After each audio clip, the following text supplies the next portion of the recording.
বেটা কুকুর এলাই বাতায় রাখো, তুই আমাকে বার্গার খাওয়াচ্ছিস। হ্যাঁ, আমার কাছে তো টেয়া নাই বেটা। আর তুই খাচ্ছু?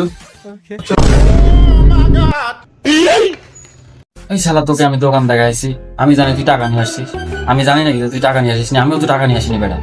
ধুর বেটা, আমার কাছে টেয়া আছে নাকি? এমনিতে দোকান ভাই উল্টা পাল্টা কথা বলছি, তুই এক লাইন বেশি বুঝিস। আসলে কি তোর কাছে টেয়া নাই? নাই। এখন কি করবি? এ মামা শোন, একটা কাজ কর, বাইরে থেকে পাথর আন, আর আমি হচ্ছে দোকানদার হিসেবে বলেছি, এই মেয়ে আপনারা কি বার্গার দিচ্ছেন, বার্গারের ভিতর পাথর, কেউ একটু ইয়ে দেখাই দি, বিল দেওয়া লাগবে না নি। হাই রে মামা, সেই বুদ্ধি বের করছিস। তুই দোকানদারের সাথে ব্লগ, আমি নিচ থেকে পাথর দিই। এই মেয়ে আপনারা কি বার্গার দিচ্ছেন, বার্গারের ভিতর পাথর, টাকা কিন্তু একটাও দিব না। নতুন দোকান, বুঝতেই তো পারতেছেন। কই পাথর? দেখেন মেয়ে হয়েছে এটা খাইবো কেমনে?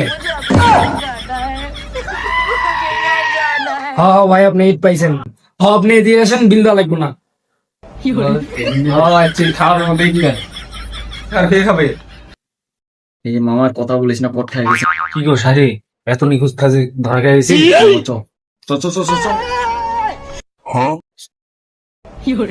বাহ, 20 টাকা ফেলে রাখছে। 20 টাকাতে বার্গার খেতে এসছে ফকির শালা।